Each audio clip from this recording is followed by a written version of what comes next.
Good Friday to all of you, and welcome to our daily devotional. Today we find ourselves in Joshua chapter 7, and as you have already read, we see what happens when we fail to obey God fully and when we think we can hide our sin from Him and from other people.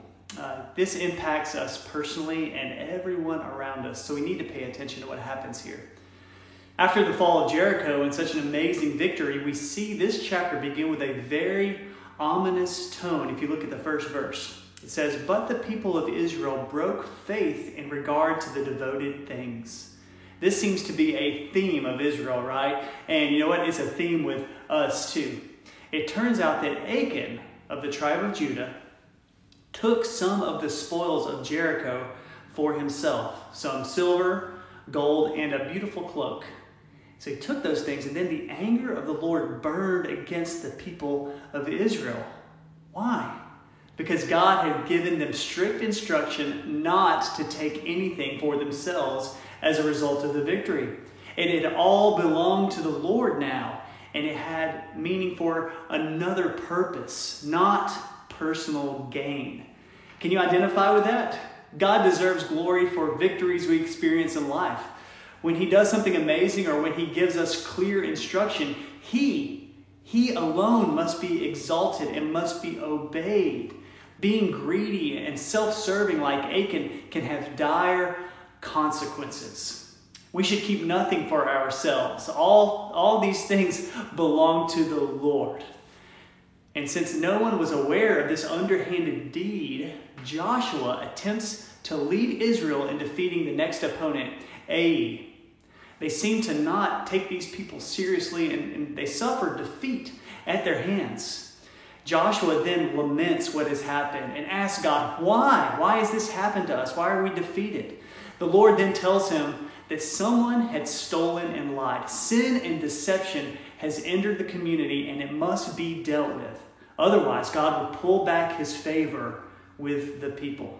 You see, the entire community feels the effect of someone's disobedience. As a result of this hidden sin that we see with Achan, we see that God's favor with Israel slips and things need to be made right. The sin of Achan must be dealt with. His deception must be dealt with.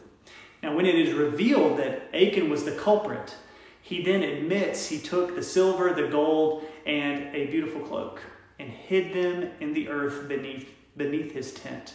What a great illustration for all of us. There's nothing hidden beneath the surface that will not be one day brought to light.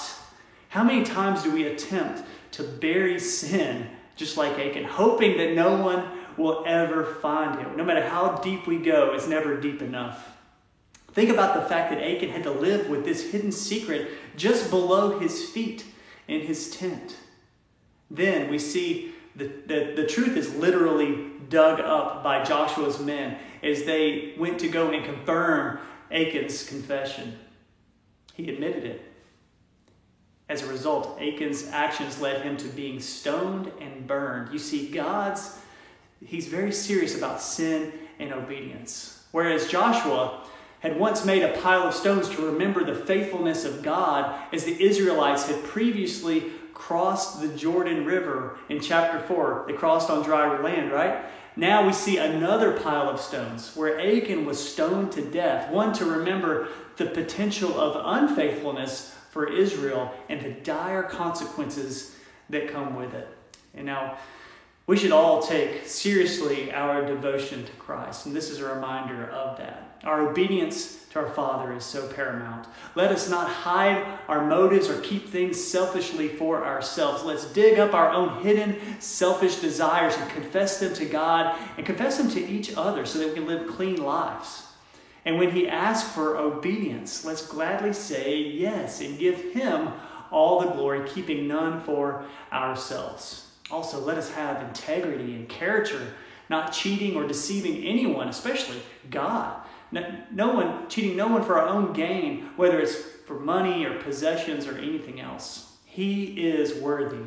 Clean hands and a pure heart always delight in doing the will of God and giving Him and Him alone all praise for what He has done. Hope you have a great Good Friday, and we'll see you next time.